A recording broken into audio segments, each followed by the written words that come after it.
Hey, excellent. Your text was great. Now now I am live apparently. Okay. Oh, funny. All right. I think you can start doing that, and I'm going to be online by Facebook. So if you have any questions, yes, I can see that you start streaming. Okay, excellent. Yeah. It says Great. wait until I'm connected. Okay, great. Great. Sounds good. Oh, Okay, Natalia then, Petrova is already there. Good. oh, I can see you. Perfect. Oh my God, I can hear my own voice. Does that work? Well, I see a lot of hearts streaming. That's very nice. Okay, Daniel. Great time. Is that okay? I'm gonna share. Okay, let me figure out how this is. Maybe this is easier to see for everyone, huh? This way. Yes. Okay. Okay. I'm gonna hang up because you're already online. Okay, perfect. Okay. Excellent. Yeah, So, are you going to translate? Or can I just, is it okay if I just... Excellent. Well, good afternoon or good evening to all of you. I send you greetings from sunny Florida right now. My name is Daniel Biadджи. I'm the general director of the Palm Beach Opera. I have been in the opera world in the United States for the past 15 years and have been casting main stage operas and leading the opera company here for the past 13. I travel a lot in order to hear a lot of singers. At Palm Beach Opera, we present primarily relatively traditional productions. We have always international casts. All our singers come from all over the world to Palm Beach. We are, although a regional American opera company, we pride ourselves on international casting. I travel a lot. I hear a lot of singers in the US and in Europe. I grew up in Switzerland, so I always come back to Europe over the summer months and hear a lot of singers. And that has led to a very international Palm Beach Opera House overall. We've in the past have had wonderful opportunity, or I should maybe say, I was also the board of Opera America for a long time. I am currently also artistic advisor for the Atkins Young Artist Program at the Mariinsky Theater in St. Petersburg. So in June, I will be part of the Tchaikovsky competition in Moscow and in St. Petersburg. And we therefore have started having wonderful collaborations with a lot of Russian singers. We had, in the past, we've had various singers from Russia here, most recently probably Alexei Tatarintsev, who has sung Duca Letto here and Alfredo in La Traviata, Cristina Mkhitaryan, La Traviata. And next season, because of the fact that we are doing Eugene Onegin, we will have quite a few Russian artists here. On one hand, Mikhail Tatarnikov is coming to conduct from St. Petersburg. We'll have Svetlana Aksenova is singing Tatiana. Dmitry Korchak is singing Lenski. For example, Victoria Karkacheva is singing Olga. Stefan Kosan, not Russian, but will be here again as well. So we always have a lot of foreign singers in Palm Beach. Actually, also in Turandot, one of our lius will be Anastasia Shegoleva from the former Young Artist Program at the Mariinsky, or a graduate of the Young Artist Program at the Mariinsky, as well as our second cast, Onegin. We always have two casts of the lead roles. So the way things normally work here is that we have 3 weeks of rehearsals and performances, with 2 weeks of rehearsals and then 1 week in the theater, 3 performances in a row. So it's a relatively short production period, and that ends up being very successful for us and also for others. I'm going to take a look and see if there are already questions coming my way, also via Facebook or not, but I'm happy, of course, to answer questions that you might have. How do we best do that?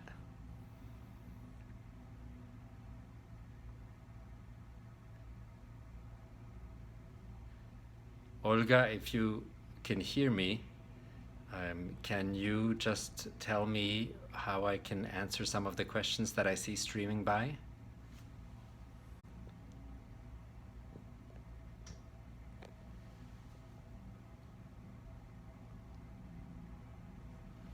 Olga, let me see if I can. We find, I see a question come in to say, where do we find the singers at competitions or at specific auditions? And I will say that, yes, Olga, I can see the questions on my screen. Now I see them. So to answer one of the questions is that we do both. We find a lot of singers at competitions. We have an artistic team here. Scott Gazilek, who was at the Washington National Opera before, who travels a lot. Jim Barbato, who over the summer months is at the Santa Fe Opera. And I also travel a lot. Our managing director travels. We are on competition panels, and we hear a lot of singers that way. A lot of our singers come through managers. We have lots of relationships with European management companies and, of course, with American management companies who propose singers to us or who we already know. But we also hold auditions. Every year we hold auditions, and every year we all travel exactly to the NIOP auditions, like those ones now in Moscow. I will be in Erfurt in Europe again for auditions. So that's how we find our singers for both.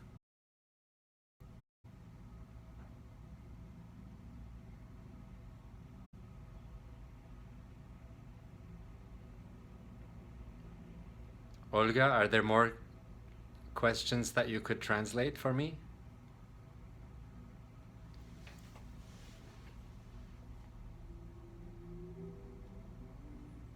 I for sure have to learn Russian.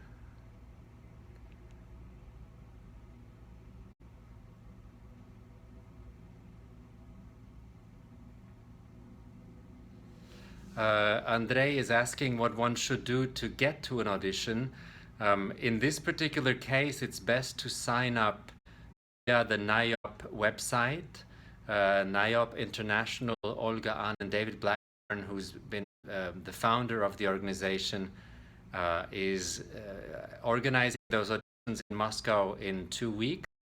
The best way to get an audition, Andrei, is to sign up on the NIOP website. You can go online, then you can get an audition slot there and sing for a great panel of guests who are coming to town. I saw another question go by asking what is the most important criteria for choosing the singers. In our case, primarily about vocal qualities. We want to make sure that the repertoire is, you're welcome, Andrei, that the repertoire is adequate, that the vocal color and the vocal technique and the power of the voice are good for our hall. I should say that we perform at our opera house has 2,000 seats. So it's a large hall with full orchestra, fully staged, of course. And so we need voices of a certain size so that everyone can hear them and enjoy them. Other than that, I would say languages are very important to us, so that, and the style, if you're singing Mozart in German, it's very correct in Mozartian, appropriate for Mozart singing, that you have, if you sing Puccini, Italian sounds very idiomatic and very Italian in the end. And so that it's very specific to the roles. It's good if you have a strong interpretation of what you're singing. That is always helpful, and those are the main criteria. But primarily, it's about the voice, about the languages, about the ability to have something to say, to be an artist, to communicate something, so that we think that you will be successful in the role.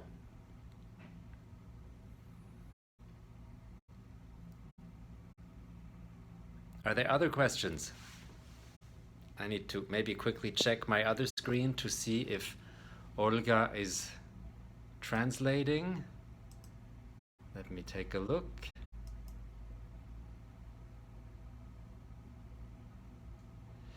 Andrei is asking a question, do Russian singers mainly sing in the Russian language operas? That is a good question, and I would say that maybe in the beginning that's the case. In the beginning, it's always good to have Russian singers for Russian language operas in the United States. It's a great way for you to introduce yourselves to opera companies. We are very interested in Russian singers for Russian repertoire because the language is difficult to sing, because we know that you are very successful doing that. Once I think a company has gotten to know you, it doesn't necessarily have to be Russian repertoire. For example, Alexei Tatarintsev, who was here, sang, for example, the Duca in Rigoletto. He sang just now Alfredo in La Traviata. So it doesn't have to be only repertoire. Probably in the beginning, yes. Let me see if I can,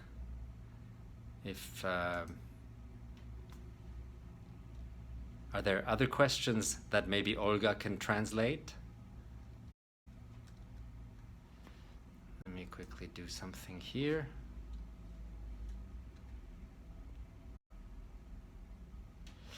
Andrei, do you mean the beginning as in the rehearsal process?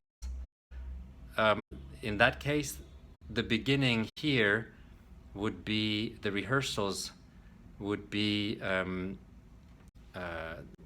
for example, hold on.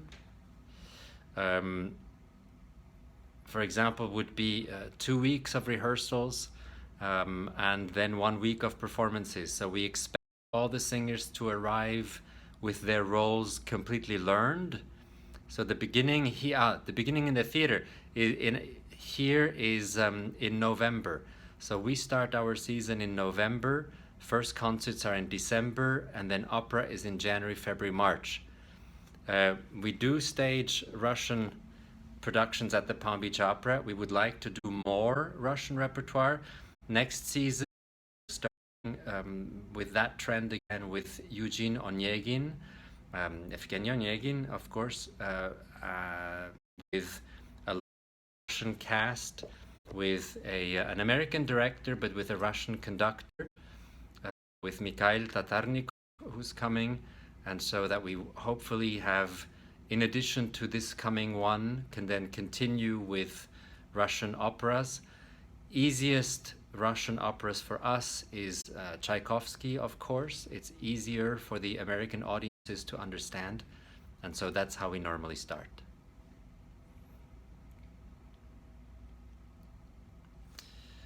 Maria, good evening. In terms of young baritones, I would say the type of productions we are currently looking for, on one hand, and that will maybe answer a little bit also the one for young baritones. The type of productions we're planning to cast for next year, we were still interested in Onegin voices, especially also tenors. Going forward, we're evaluating roles for Aida, Giuseppe Verdi. We're looking at Elisir d'Amore, Donizetti. We would be looking for, let me just read this question as well. I'll get to the question about the students in a moment. We're evaluating Faust. So for young baritones, maybe sing Valentin, maybe sing Belcore. We're also looking for pearl fishers and possibly for the magic flute. So if there's a young baritone singing Papageno, for example, that would be good.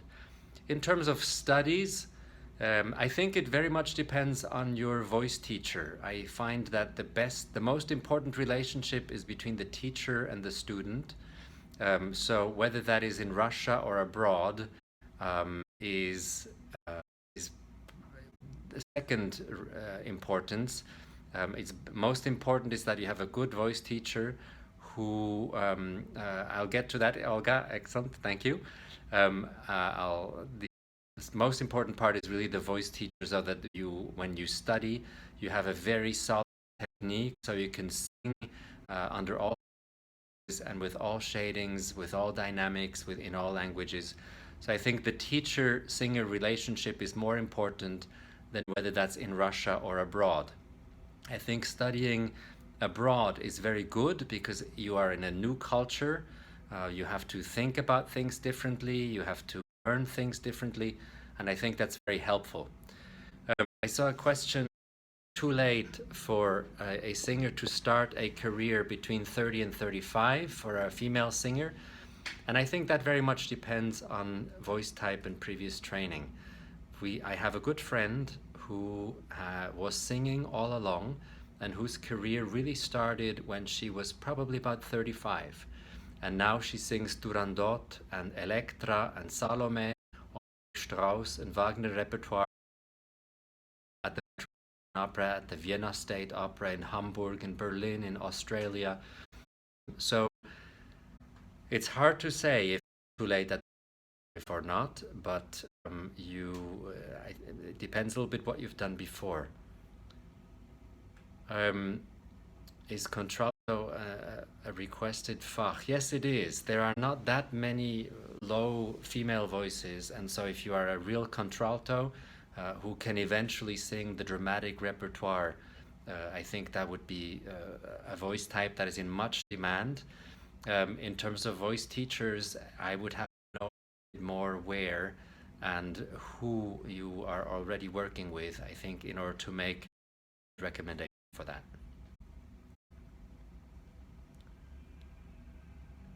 Are there other questions? Let me see if there's maybe more coming in over here.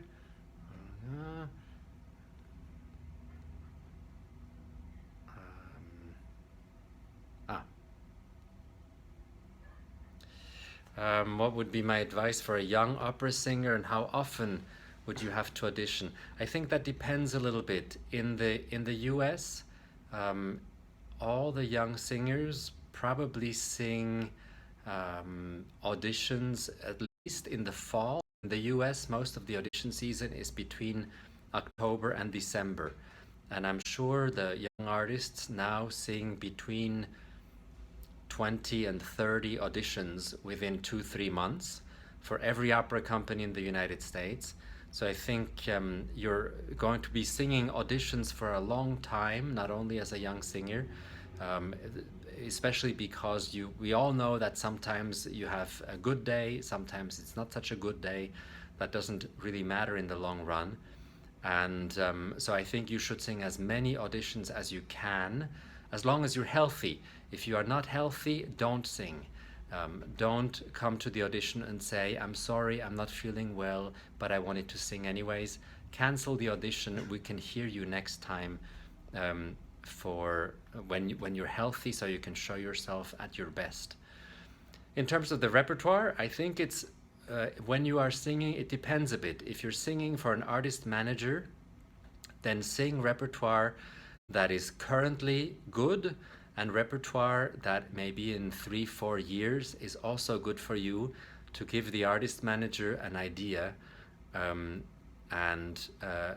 so that they can get a sense of the voice. If you are auditioning for an opera house, sing only roles that you can sing now.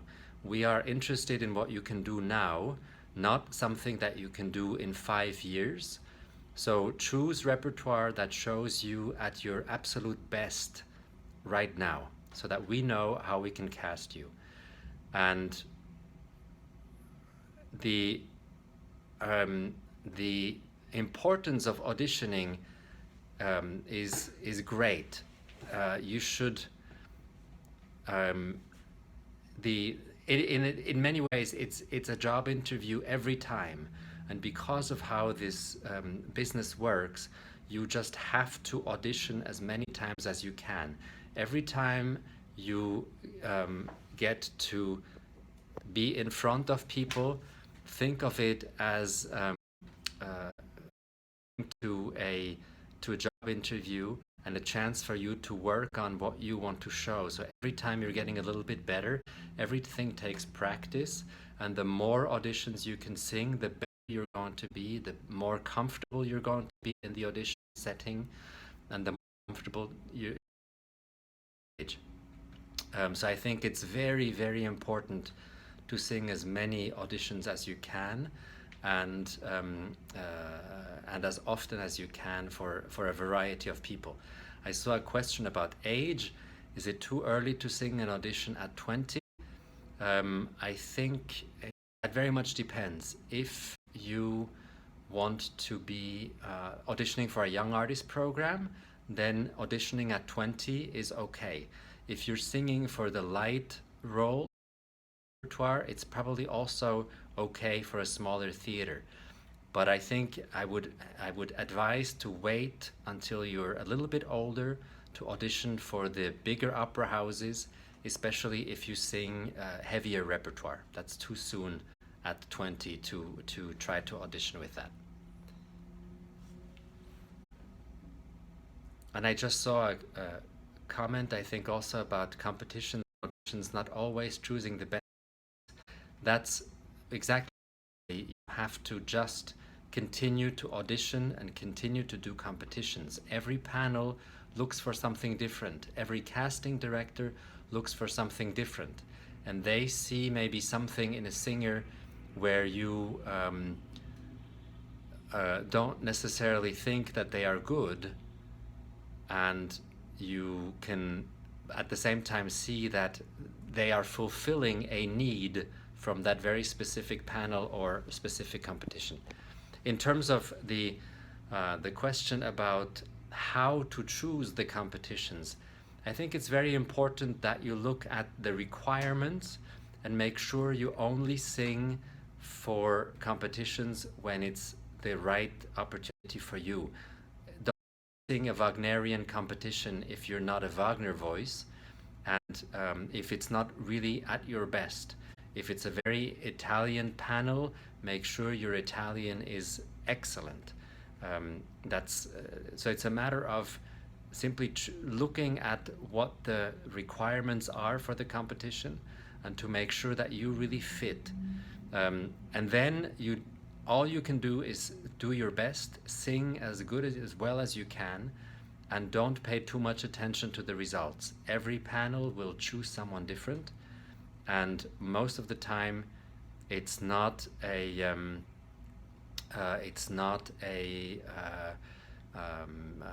reflection on you. Good competitions to start with. On one hand, it's certainly the Belvedere competition in Europe is very important. They have preliminary auditions throughout Europe, culminating in a week of finals at the early summer. So the Belvedere International Vocal Competition is a good place to start. I think it would be good to look into the Vinyas competition. There's a competition called Neue Stimmen based out of Germany. That is very interesting as well. There's a variety of competitions also in the Scandinavian countries. If you want to take a look at that, you can always, of course, see if you can sing for the Operalia competition, the competition that's run by Plácido Domingo, which also holds a lot of auditions for all over the world as well. I think good competitions to start with. Have access to listing, just see what's close by for the first time. I saw a question go by whether it's too late at 30, 32, I think, to start auditioning, and not at all. You should, if the requirements are open, then that's absolutely fine, and it doesn't matter that you are, whether you're 28, 32, makes no difference.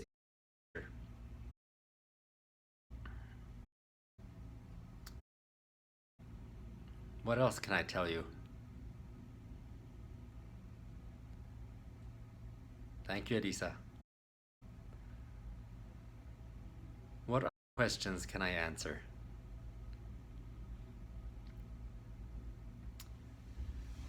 Question about how to find an agent and how to choose an agent. I think on one hand, it's if you have access to the internet, which I suspect all of you do for sure, then the thing is to go on the websites, look at all the artist management agencies and see who is on their roster. See if you can resonate with those singers. Every artist management company has a little bit of a different type of singers on their roster, different style. So you can start to see how these singers' careers develop, who they are, and what type of singers they like. Then it's a matter of contacting that manager, of course. How do you choose an artist manager? I think you need to choose someone who's going to spend a lot of time with you. In the beginning, building a career takes time, and you don't want to be on the biggest agency's roster and then nobody pays attention to you. Then it's much better to have a manager, a smaller management company that will then look after you and talk to you a lot and sing through different repertoire and figure out where you can be the absolute best. In terms of what country it's best to study in for opera is also depends a bit. There are wonderful teachers, I'm sure, in Russia, because we hear a lot of great singing coming from Russian singers who have wonderful technique. I think it's very Germany because there are so many opera houses that it's relatively that there are a lot of opportunities and you can be heard by a lot of people. It's great to go to Italy because you can really learn the Italian style very well from speaking with Italian singers and coaches. And if you can, of course, the United States is very attractive as well. It's very competitive, but there are a lot of opportunities. There are a lot of regional opera companies. Elisa, I'll answer in a second. The problem in the US in some ways is that a lot of the smaller opera companies where you could maybe make a start, you'd have to make sure that your English is very good because the rehearsal process is very short, and in the middle of the country, for example, or in smaller opera companies where not everyone can speak foreign languages, you will then have to be the ones to be able to function in an English setting for the rehearsals, but it's a great place to be. Elisa asked about Austria. I think it's a very good place too because it's very close to, first of all, there are a lot of opportunities in Austria itself, in Vienna, in Salzburg, in Linz. It's very close to Germany. It's very close to Switzerland also, where there's always a need for good singers to jump in. When you are based in Western Europe, relatively easy to go from one city to the next, so that's a great place to be. In terms of other than vocal technique, is that you can exactly again our languages. Our audiences are used to hearing good pronunciation. In the United States, there are more and more operas, also American operas, sung in English with American accent. So language study is very important for singers in addition to vocal studies. It's important that you can be convincing as an actor on stage, so that you have dramatic abilities. It's good to be healthy. It's good to be able to move a lot. I will say it's not about the question over health and weight that always comes up is not that important. What's most important is that you are healthy, that you can move. There are a lot of directors, singers to dance, to move, to act, to run around, and then aria. So the more you can practice that for yourself, the more successful you will be overall, I think.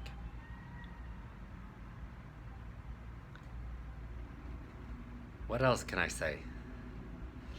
And I have to say it's 4:05 here. I have maybe another 5 minutes, and then I will need to start to look after other things here as well. Are there any other questions that I can answer?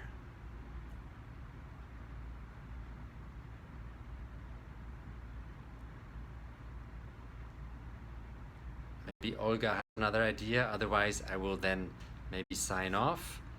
Let me quickly see here.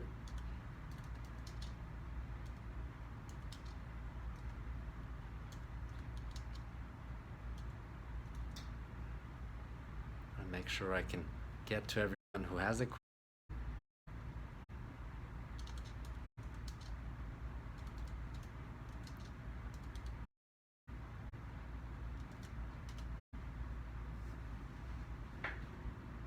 Okay, we have more questions. Perfect. I will wait.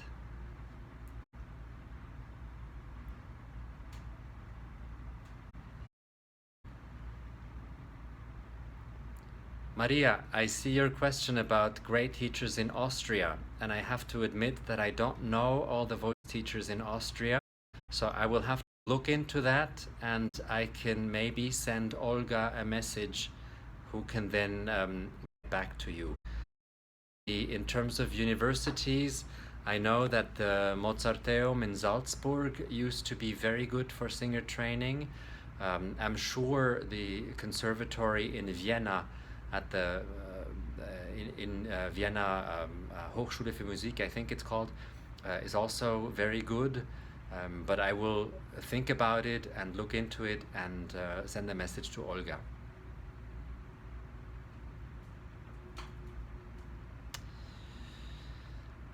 Tatiana, I think that's a hard question to answer. I think every voice type of I think every female voice type is very important. I think there are probably fewer dramatic voices,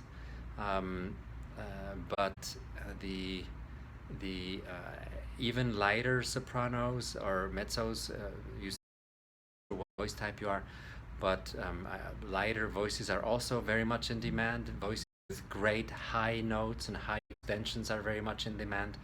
So I will, you're welcome, Maria. I will see what I can put together. So I think all voice types in the end are in demand.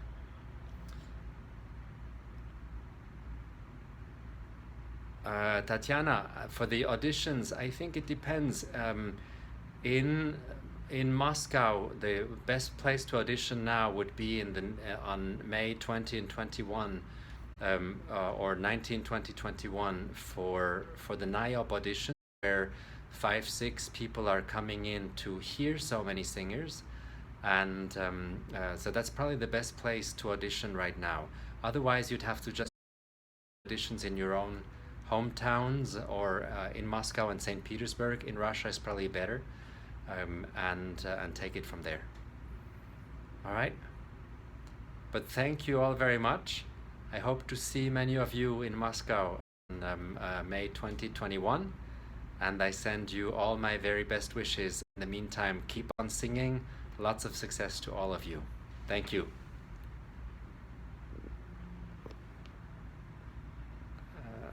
How do I sign off?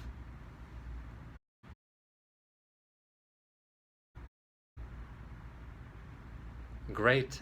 My pleasure, Tatiana. I wish you all the very best. And I hope to see many of you in my next trip when I come to Moscow in May, and maybe in June when I'm there as well. Please feel free to look me up on the internet and send me messages as well. I'm happy to answer questions as much as I can.